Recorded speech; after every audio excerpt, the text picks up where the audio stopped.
ahora lo que corresponde a las enzimas utilizadas en el diagnóstico de lesiones cardíacas.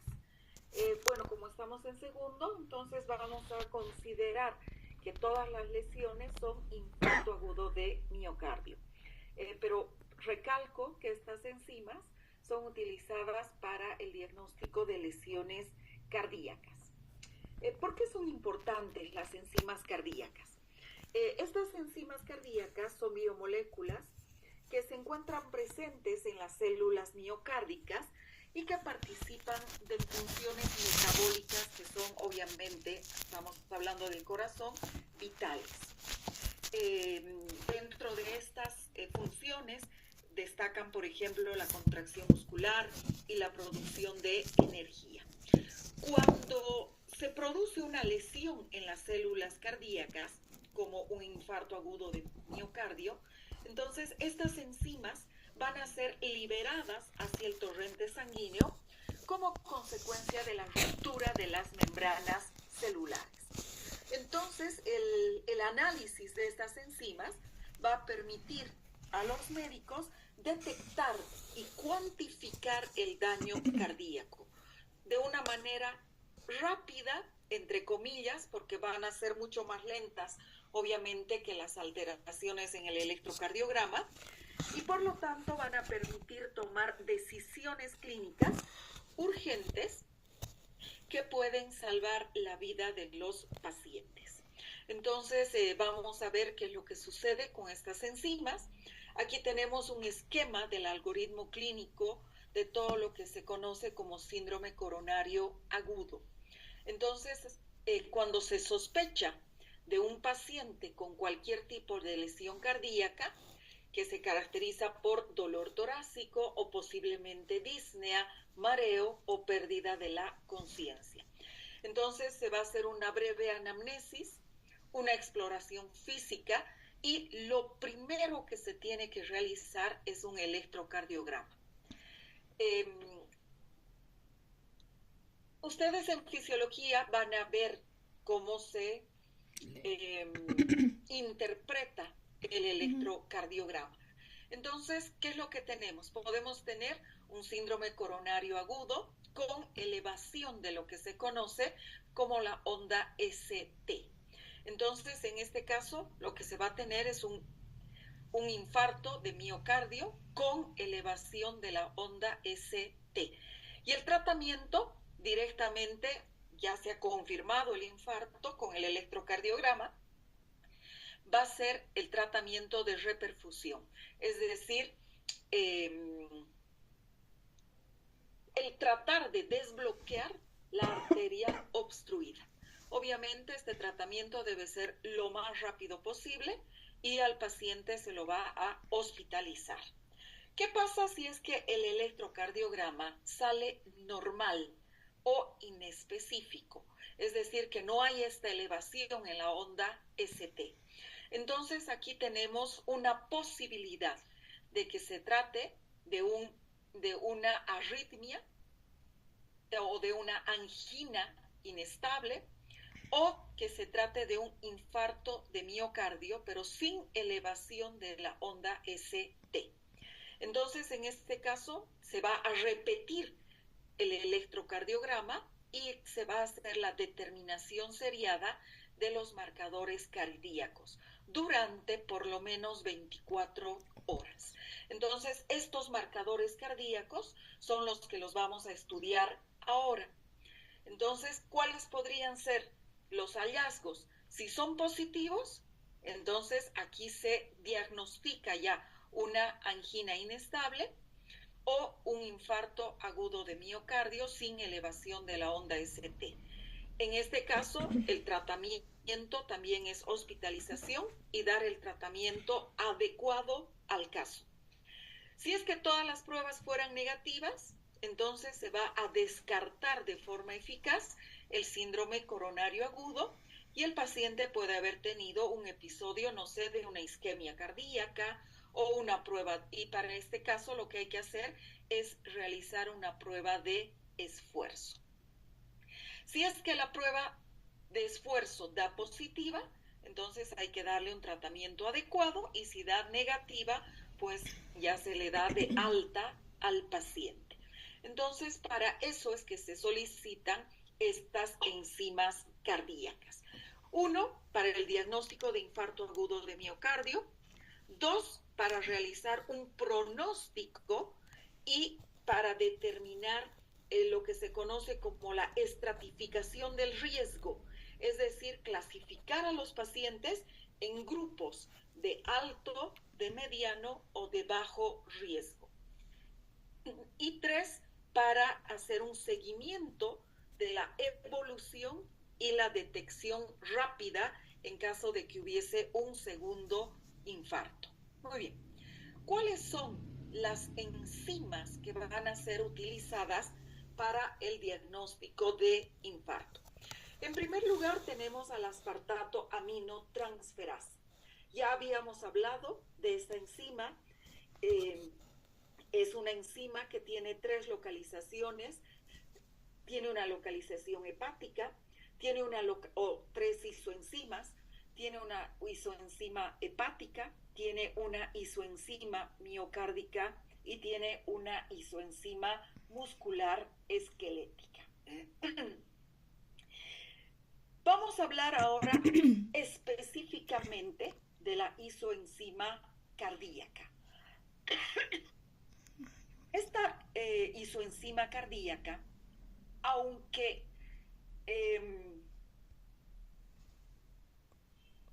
la aspartato aminotransferasa es mucho más utilizada para el diagnóstico de lesiones hepáticas, esta aspartato aminotransferasa también es importante para el diagnóstico de lesiones cardíacas.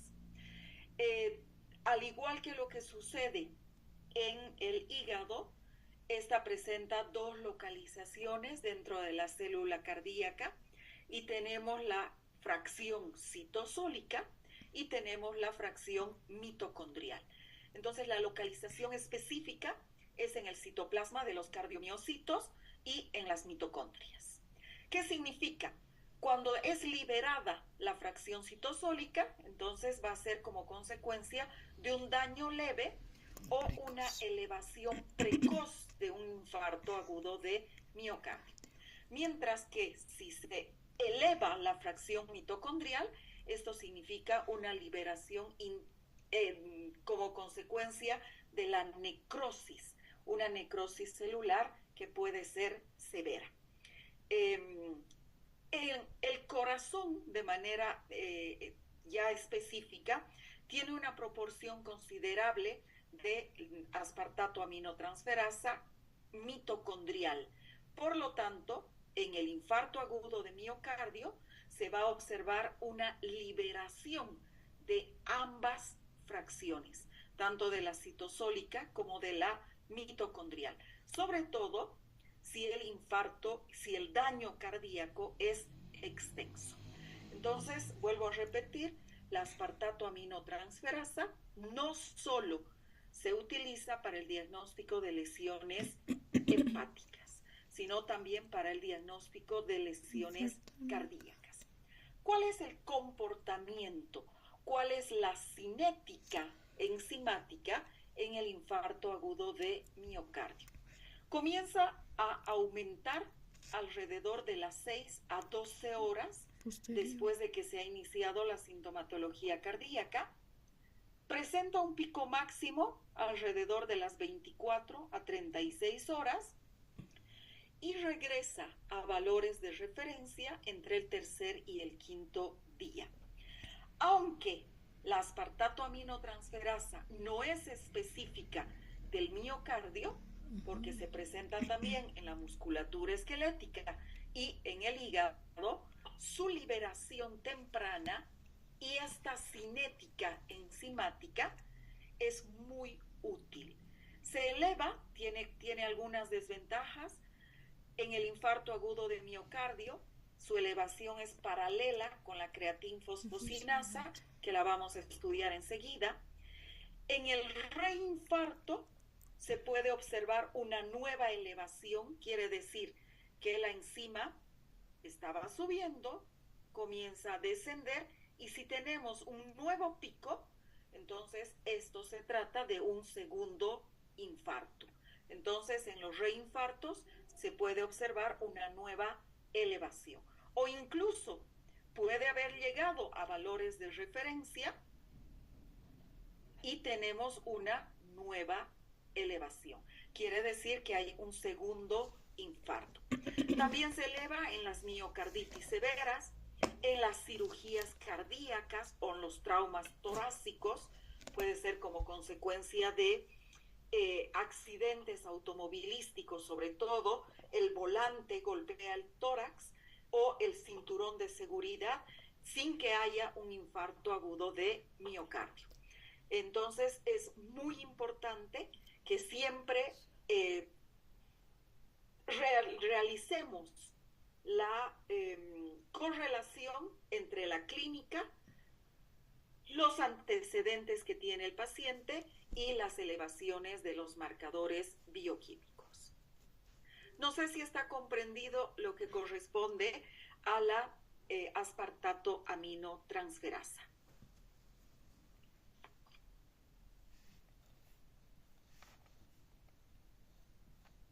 Muy bien. ¿Qué pasa? Perfecto. ¿Qué pasa con la lactato deshidrogenasa? Es una nueva enzima, se la abrevia como LDH.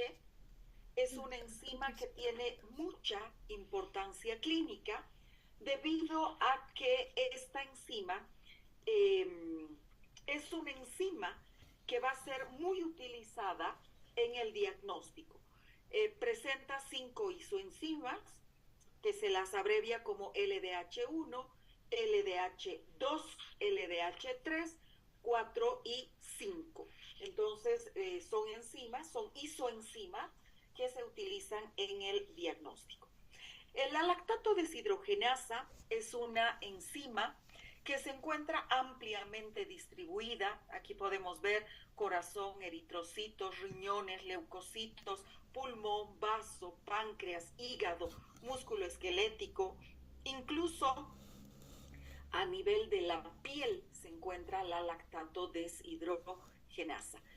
¿Por qué? Porque la lactato deshidrogenasa es una enzima, en primer lugar, intracelular, que cataliza la conversión reversible del lactato a piruvato. Entonces, esta lactato deshidrogenasa necesita de una coenzima, que es el NAD, y va a provocar reacciones de oxidorreducción. El lactato se oxida a piruvato y el NAD se reduce. Eso es por un lado. Pero como es una reacción reversible, esta lactato deshidrogenasa también puede provocar la reducción del del piruvato a lactato, y el NAD reducido se oxida a NAD. Entonces es una enzima muy importante. Sobre todo es una enzima cuando se produce la glucólisis en condiciones anaeróbicas. Vamos a ver que la glucólisis anaeróbica tiene como producto final lactato. Y este lactato inmediatamente puede ser oxidado a piruvato.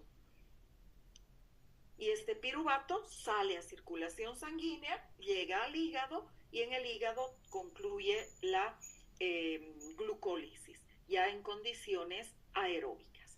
Esto vamos a ver con mucho detalle cuando estemos hablando del metabolismo de los hidratos de carbono.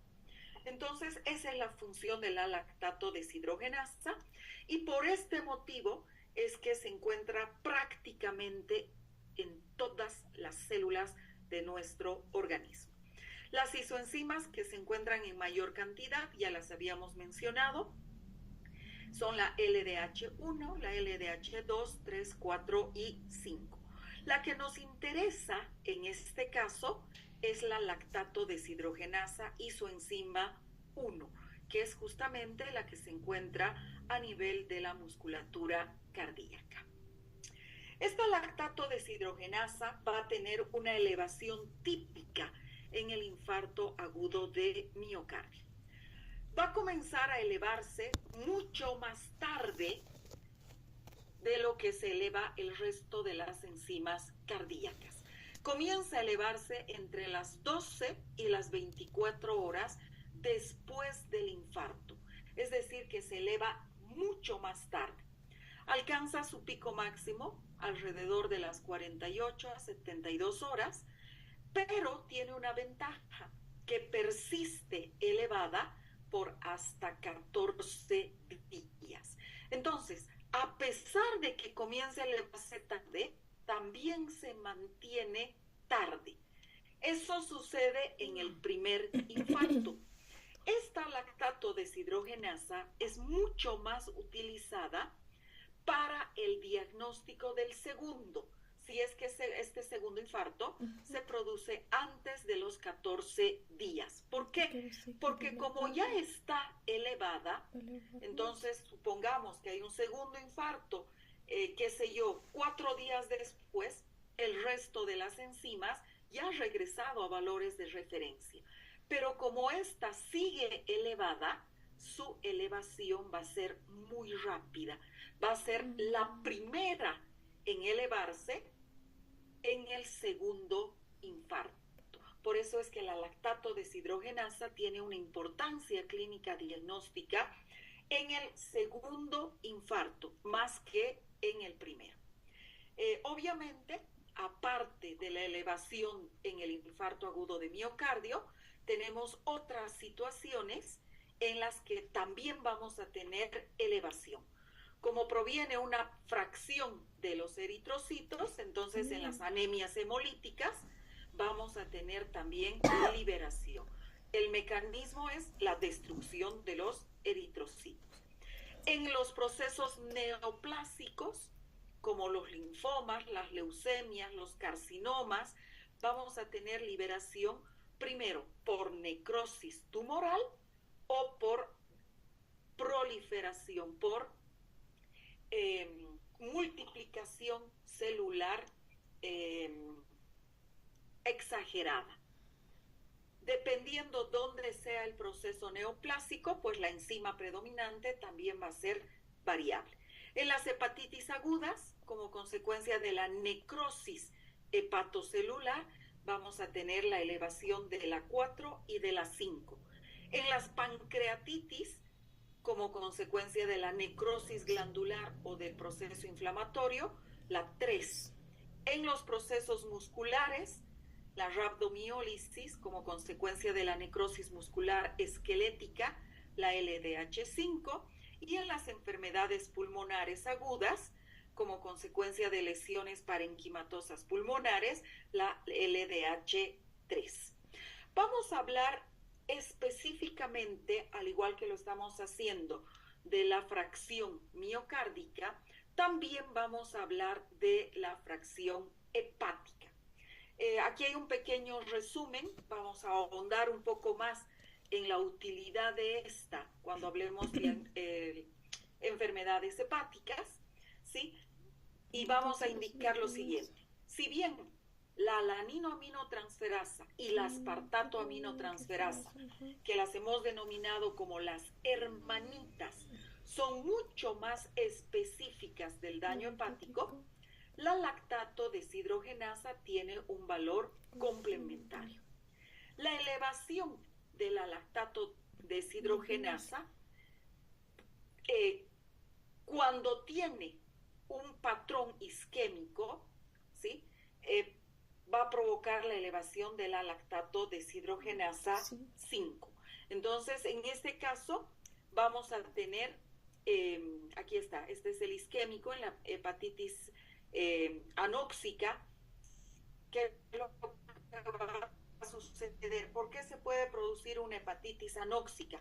Como consecuencia, por ejemplo, de un daño pulmonar o de un daño cardíaco, porque no llega una cantidad necesaria y suficiente de sangre al hígado, y como consecuencia de esto no llega una cantidad suficiente de oxígeno Entonces, esto puede provocar una lesión importante a nivel hepático. Entonces, en estas situaciones, la lactato deshidrogenasa también se va a encontrar elevado.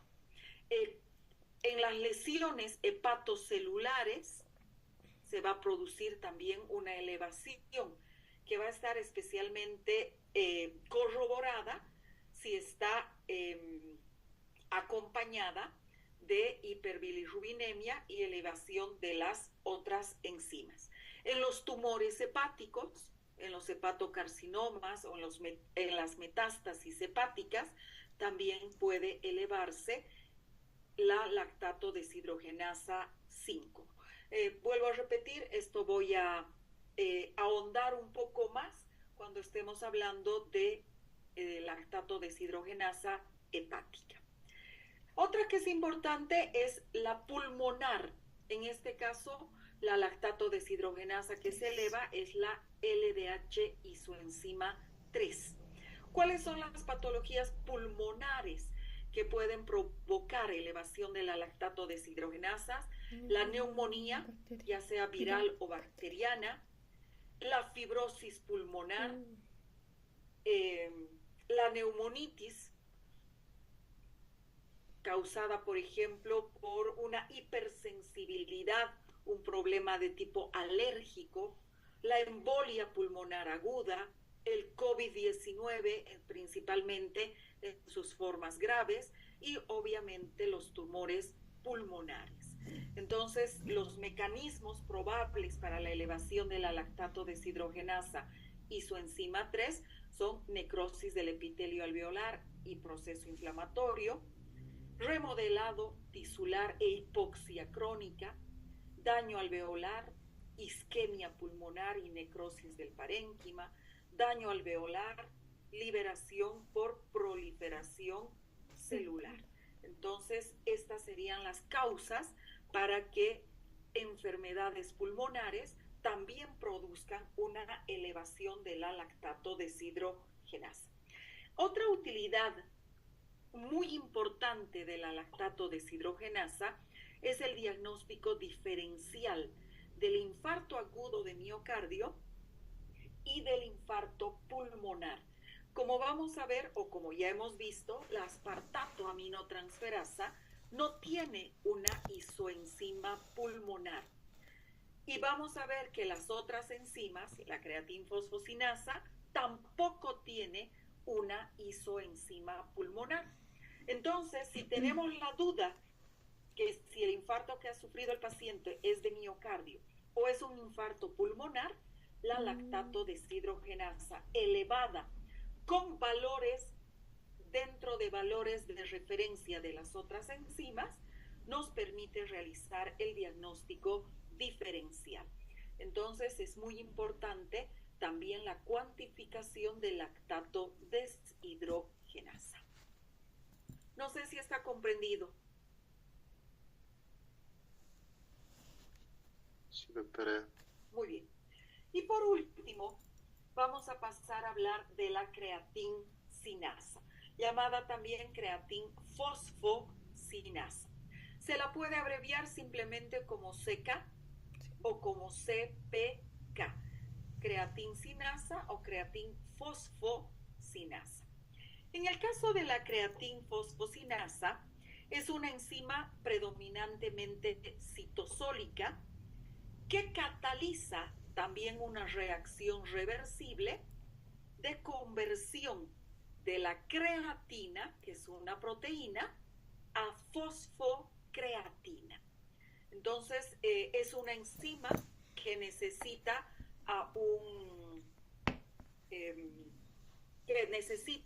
que tenga presente el magnesio, entonces necesita de un cofactor, que es un ion metálico, el magnesio. Obviamente, si vamos a provocar la fosforilación de la creatina en presencia de ATP. El ATP se va a comportar como donador de los grupos fosfato. Este sistema es muy importante debido a que en el siguiente tema vamos a hablar justamente de este sistema. Es una reserva energética de rápida disponibilidad en los tejidos, sobre todo en aquellos que necesitan una alta demanda energética. Y dentro de estos tenemos al corazón, obviamente, al músculo esquelético y también al cerebro. Entonces, esta creatinfosfocinasa presenta 3 isoenzimas. Una que es la CPK-BB, se encuentra predominantemente en el tejido cerebral, pero también de manera accesoria en los pulmones. Tenemos una CPK2, que es la MB, se encuentra principalmente en el tejido cardíaco, y tenemos una CPK3, llamada también MM, que se encuentra principalmente en la musculatura esquelética. Sumando estas 3 subunidades, vamos a tener lo que se conoce como la CPK total. Es importante el mencionar que la cantidad que se encuentra de CPK-BB a nivel pulmonar es tan pequeñita que si nosotros realizamos de manera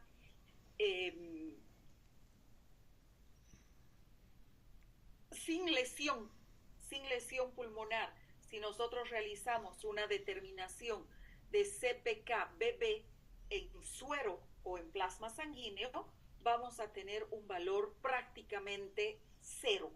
¿Por qué? Porque las técnicas habituales no tienen, no me van a identificar a esta CPK pulmonar.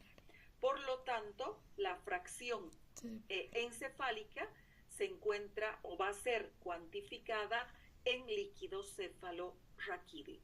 No se va a cuantificar habitualmente en sangre, en muestras sanguíneas. La creatinfosfocinasa va a ser liberada de cualquiera de estos 3 tipos de células luego de una lesión irreversible. Es una prueba muy sensible, pero poco específica, de infarto agudo de miocardio. ¿Por qué? Porque no solamente se eleva cuando hay infarto. Si el paciente ha sufrido infarto y se golpea la musculatura esquelética, como hay una fracción que proviene del músculo esquelético, va a aumentar en mayor cantidad. Esta creatinfosfocinasa total va a comenzar a elevarse alrededor de las 3 a las 6 horas posinfarto, presenta una concentración máxima alrededor de las 18 a 24 horas y regresa a la normalidad entre el tercer y el cuarto día. Estamos hablando de la CPK total, la suma de todas las fracciones. Como estamos hablando de la total, no solamente aumenta en el infarto agudo de miocardio, sino también en traumatismos musculares, en las inyecciones intramusculares, en las intervenciones quirúrgicas, después de haber realizado ejercicio físico exagerado, enérgico, en los procesos hemolíticos. Por lo tanto, es una enzima poco específica. También puede encontrarse elevada en pacientes con hipotiroidismo. ¿Por qué? Porque el hipotiroidismo puede provocar daño muscular esquelético.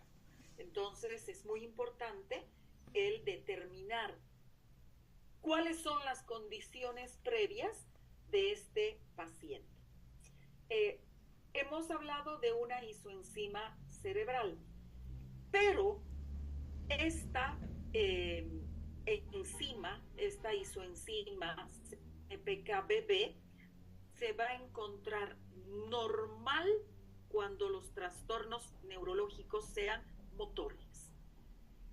¿Cuáles son esos trastornos motores? En la miastenia y en el Parkinson. No hay lesión de la célula nerviosa, no hay lesión encefálica.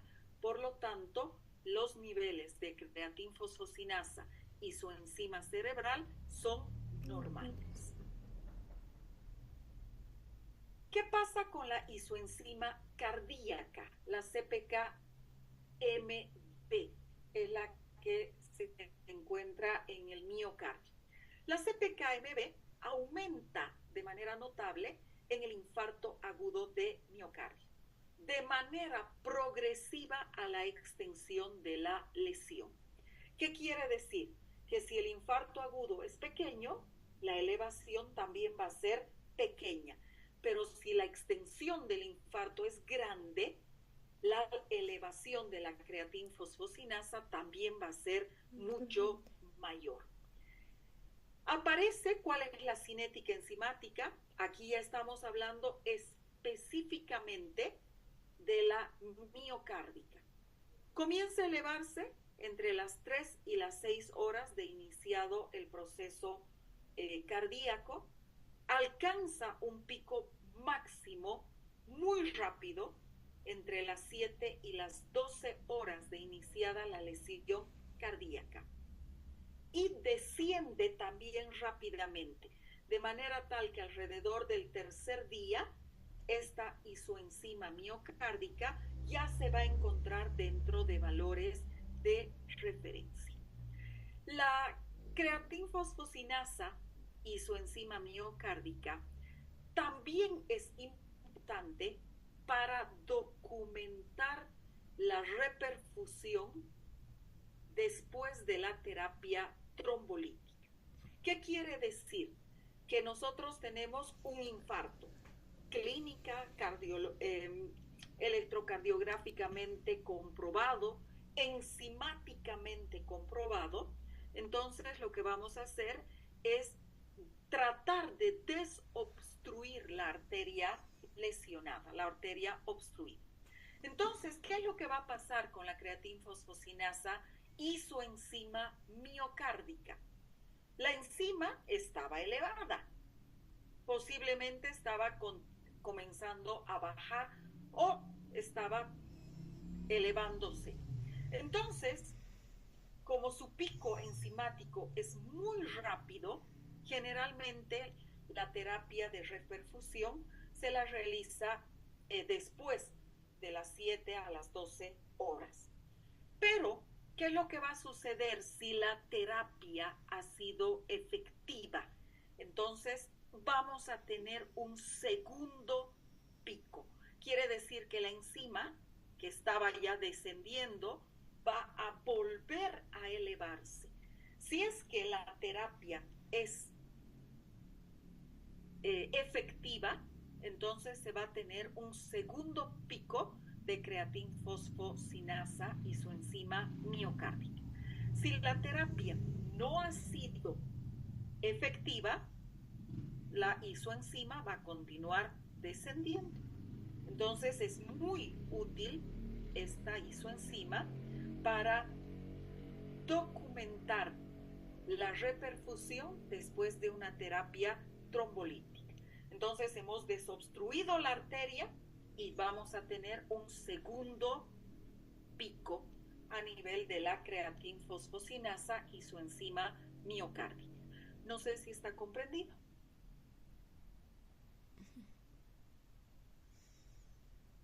Sí, doctor. Muy bien. Entonces, ¿cuál es la utilidad de la determinación de creatinfosfocinasa? En este caso vamos a hablar de la encefálica, de la BB. Se detecta en suero, ya les había dicho, normalmente no se detecta creatinfosfocinasa cerebral en sangre periférica en individuos sanos. ¿Como consecuencia de qué? De que la barrera hematoencefálica no permite que esta isoenzima cerebral salga a circulación sanguínea.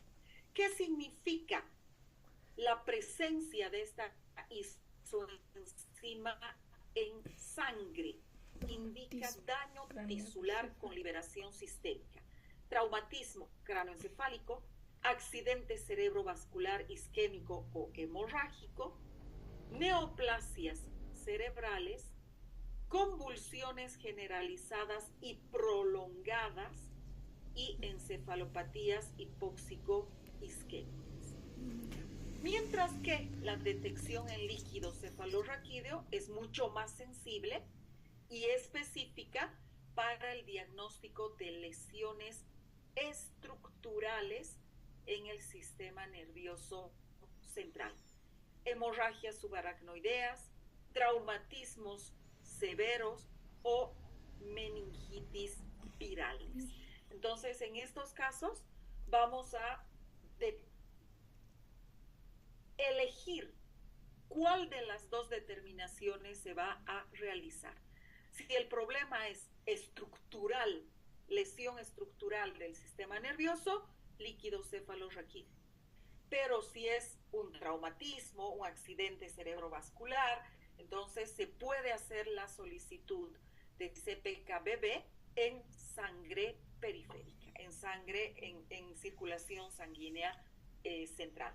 Entonces, esto es lo que se puede decir con relación a la creatinfosfocinasa.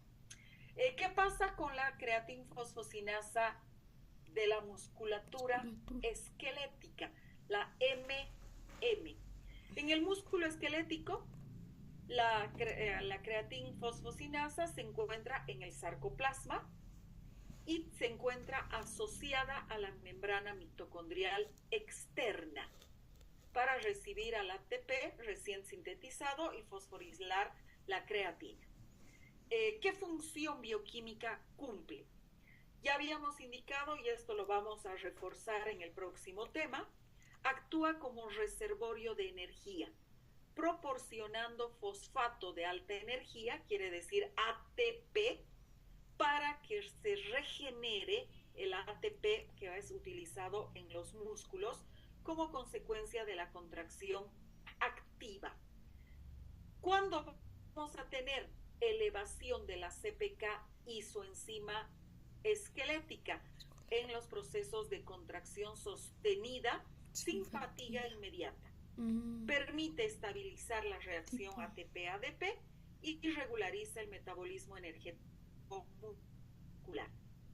Vuelvo a repetir el siguiente tema, que es justamente ciclo del ATP. Entonces, ¿cómo se genera? ¿Dónde se genera? ¿Y cuáles son las reacciones que permiten que el ATP se mantenga constante y pueda ser disponible para las células? Pero ya les estoy dando una pequeña introducción de lo que vamos a ver en el siguiente tema.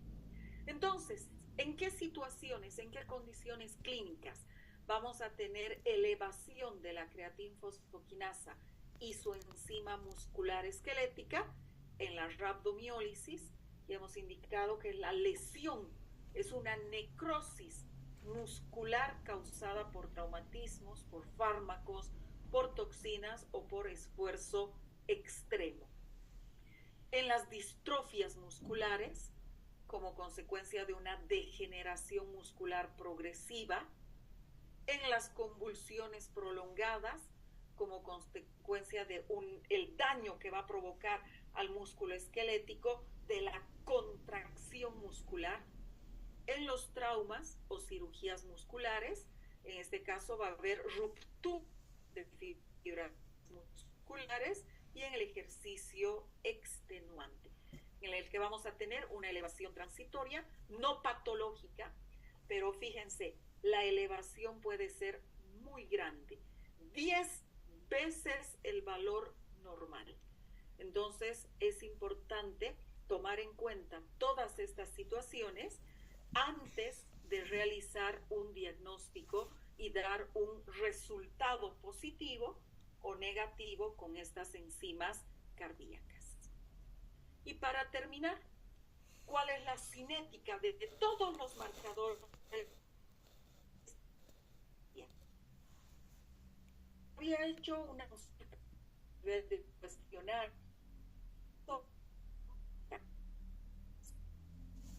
mioglobina y las troponinas, principalmente la troponina I. Entonces,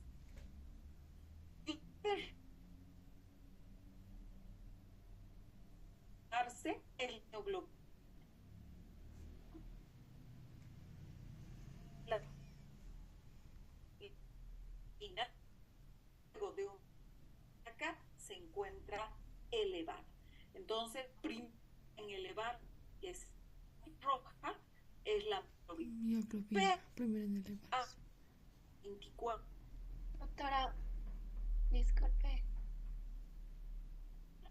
Doctora, no se le escucha bien. Sí, no se le escucha el audio.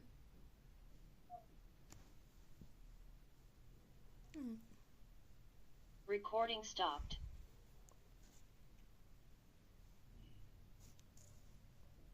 Muy bien.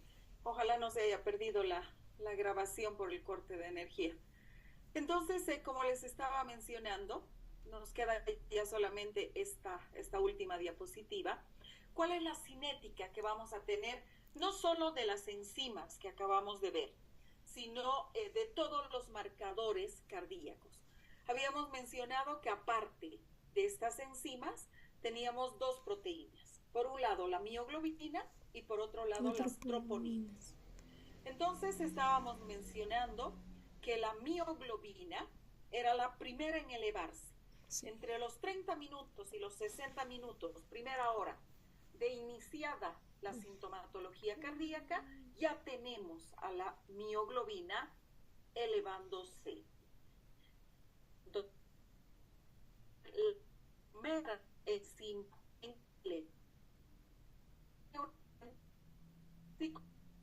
más rápida, rápidamente.